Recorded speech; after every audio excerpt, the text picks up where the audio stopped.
Bueno, voy a leer porque soy también muy hablante, puedo pasar, entonces voy a intentar mantener en mi script, ¿ok? Bueno, bueno, podemos pensar que existen en todo lo que estamos hablando como 4 dimensiones que son importantes, que están vinculadas, ¿no? Estamos hablando de dimensiones económicas, políticas, socioambientales, comportamentales, donde están los campos de los valores y de las ideas, ¿no? Entonces, yo voy a hablar intentando articular todas esas dimensiones todo el tiempo.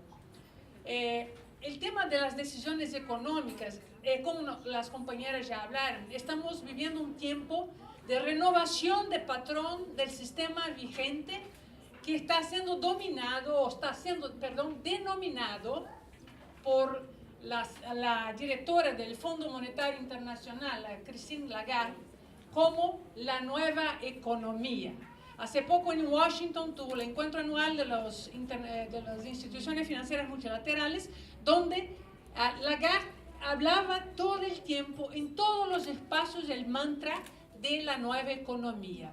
Y, claro, al mismo tiempo yo hice la vinculación de la época de la Rio +20, cuando se hablaba de la Green Economy, la economía verde. O sea, ¿qué será esta nueva economía, no? Nuestras compañeras ya nos dieron bastantes elementos sobre eso, ¿no? El presupuesto, entonces, o la premisa, es la manutención del modelo capitalista en su formato neoliberal. Su manutención, por lo tanto, depende de la reforma de los sistemas regulatorios nacionales y globales para que se adecuen a los intereses del capital. Y aquí lece o percíbese o deduce que es el interés de las corporaciones privadas. También ya bastante subrayado por las compañeras que me antecedieron.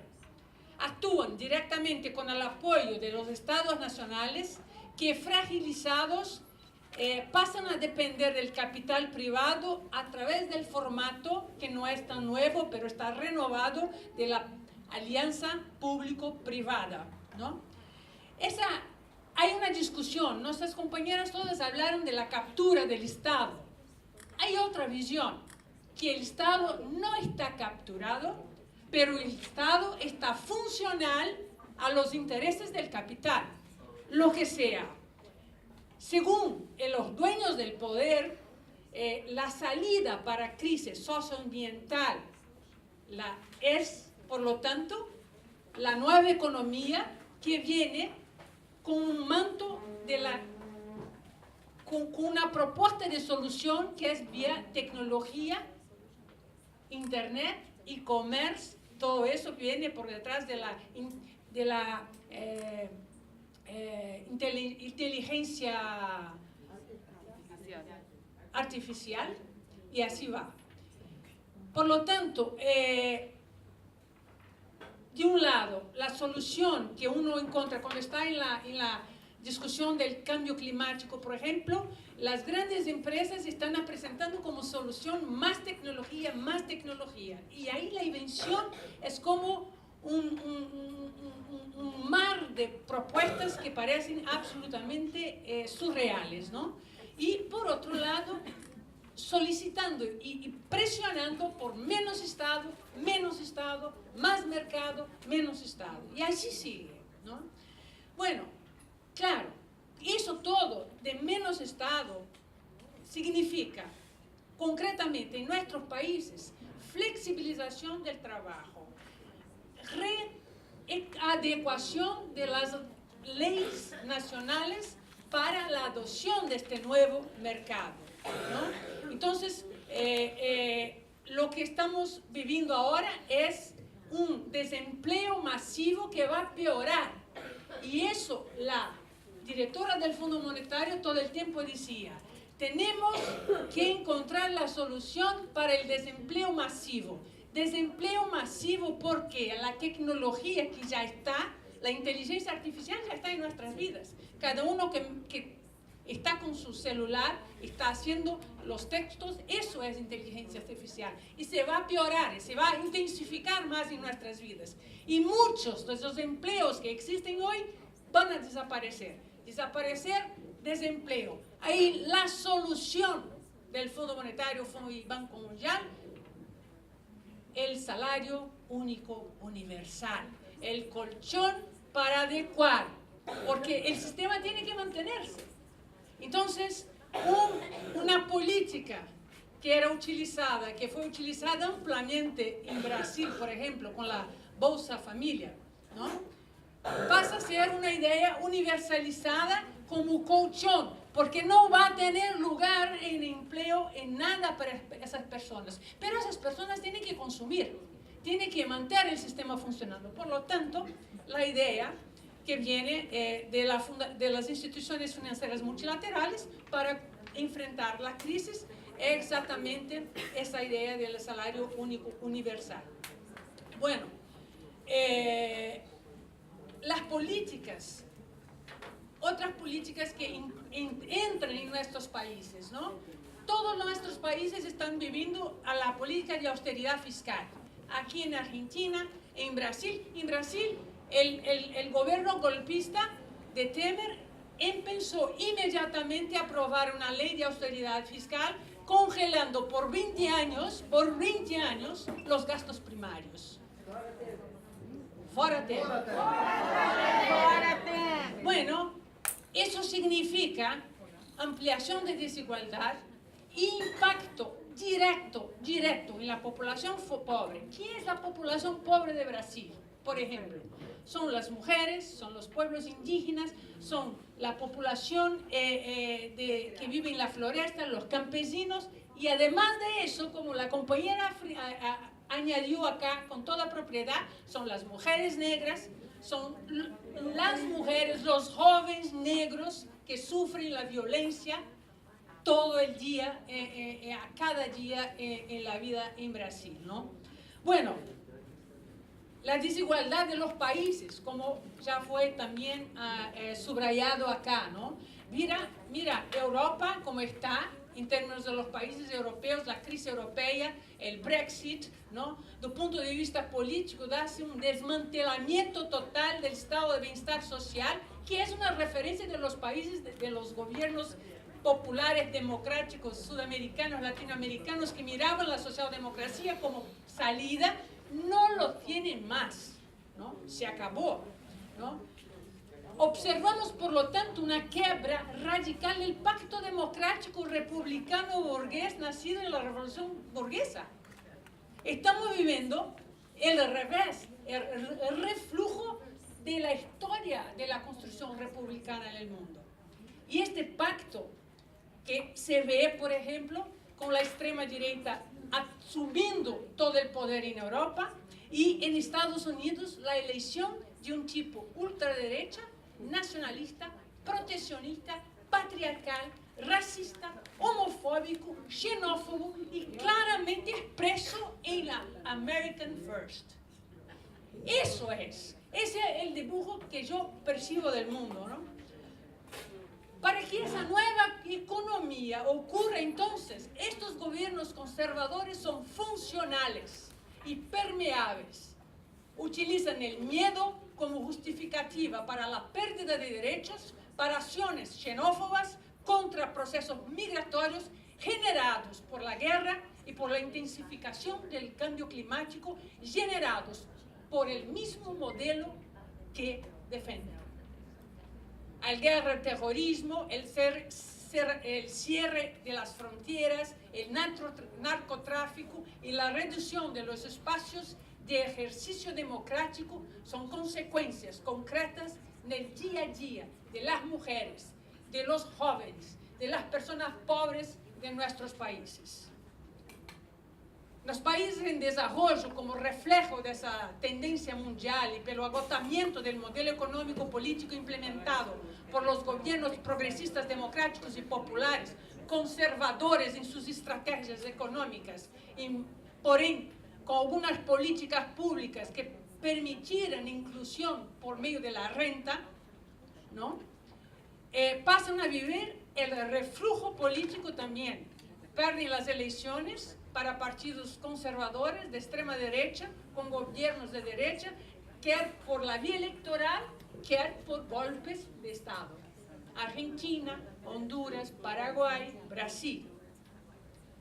O siguen caminos como los otros compañeros de Perú, de Colombia, de México. El modelo económico basado en el fortalecimiento del papel periférico y fornecedor de commodities minerales agrícolas al mercado internacional y al gigante devorador chino. La idea de implementación de modelos socio y ambientalmente sustentables perde completamente para el uso acelerado de las riquezas, apertura de los territorios, expulsión de las poblaciones tradicionales de pueblos indígenas y quilombolas de sus tierras y la venta del territorio nacional al capital internacional, europeo, americano o chino. Medidas de austeridad son adoptadas también, mas el corte viene del lado de los más fracos y los beneficios tributarios concedidos a los más ricos. Los impactos en los sectores discriminados o vulnerables no es fácil de ser identificados. Recaen no es difícil, recaen sobre las mujeres negras, los pobres, los pueblos indígenas, y así sigue como un mantra. Y yo me pregunto, ¿y los ODS? Tan alardeados de que nosotros utilizamos como la agenda de los derechos humanos. No son funcionales a todo eso.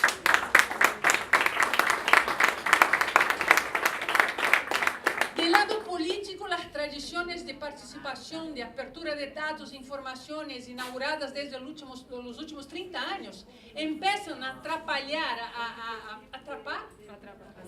atrapar los intereses de los que quieren flexibilizar las legislaciones nacionales, abrir las fronteras al libre mercado y no tener ninguna pérdida en sus inversiones, legando a los estados nacionales toda sorte de responsabilidad caso las condiciones reales para el libre comercio o libre circulación de mercancías o concentración de riqueza no se pueda realizar. La compañera de India habló casos bastante concretos sobre cómo se hace este proceso, ¿no? La desigualdad persistente y no resuelta en América Latina, mismo con la promoción de políticas de inclusión vía renta feita en el pasado reciente, no altera nada de nuestra desigualdad que resiste y persiste. Con los nuevos o los viejos gobiernos, las pocas políticas de inclusión regriden, se excluyen, promueven el desempleo y voltamos a patamares alarmantes. Por ejemplo, Brasil. Brasil vuelve al mapa de la hambre. El desempleo de 5% se va a 15%. Sucatea su industria, vende el territorio ampliando así la desigualdad, além de la flexibilización de las leyes de trabajo. El sistema de pensión que está ahora en discusión va a penalizar cerca de 80% de las mujeres del campo y 44% de las mujeres en la área urbana. Mucho también espejando el caso que la compañera de India nos habló, ¿no? ¿Por qué en el campo más que la área urbana? Porque en el campo ellos ahora serán individualizados y cuando llegan a la estructura de la familia, ¿quién va a recibir la pensión? Será el hombre, no será la mujer. Entonces la mujer será más penalizada que el hombre. Entonces, según el último relatorio lanzado para Oxfam Brasil y que mi organización participó de elaboración también, 6 personas en Brasil tienen la misma riqueza de 100 millones de personas, 50% de la población del país. 6 personas, 3 de las cuales son los dueños de la Ambev, que es la empresa de cerveza. El contexto que tenemos hoy es de ser, bueno, como ya hablé, el acceso a datos oficiales ficam más difíciles y más burocratizados. El desmantelamiento de las instituciones de pesquisa, universidades, como ya fue también hablado acá, es impresionante, imponente. Es todo un rollo para privatizar. No hay ningún concepto de bienes comunes, de bienes colectivos. Eso murió. No murió porque tenemos nosotros y nosotras acá batallando y luchando y resistiendo. Pero ese es el movimiento de lo que está vigiendo hoy en el mundo, ¿no? Entonces, ¿cómo creer que la inclusión de cláusulas de género en la OMC y negociaciones de la OMC va a combatir desigualdad? Esa es una ingenuidad, no existe, no existe. No voy a repetir lo que está, ya fue dicho acá, ¿no? Entonces, tenemos las Naciones Unidas produciendo una agenda 2030, ODS, cambio climático, que no se mueve, ¿no? El cambio climático es como no sé cómo se habla en español, pero un quebracabezas, un rompecabezas que se amplía y no se resuelve nada. No hay financiación, ¿no? Y ahí tiene el comercio tomar las decisiones, ¿no? Y nosotros allí enganchados en una agenda que no va a solucionar y nos va mucho más dirigir nuestra lucha política do que de hecho hacer una defensa y una articulación más fuerte sobre el tema de paz, el tema de la desigualdad, el tema de todas las cuestiones o de la multiplicidad de razones, elementos que expresan la desigualdad que tenemos en el mundo, ¿no? Por lo tanto, el tiempo del poder de las corporaciones. Vivimos un tiempo que el poder está estructurado por el capital privado. Y si nosotros y nosotras, que somos las más impactadas, no nos movilizamos, no intentamos mirar para esta agenda y con mucha fuerza y mucha capacidad crítica nos juntamos, nosotros pasaremos más tiempo a vivir este reflujo que estamos pasando en este momento y que seguramente comprometerá generaciones.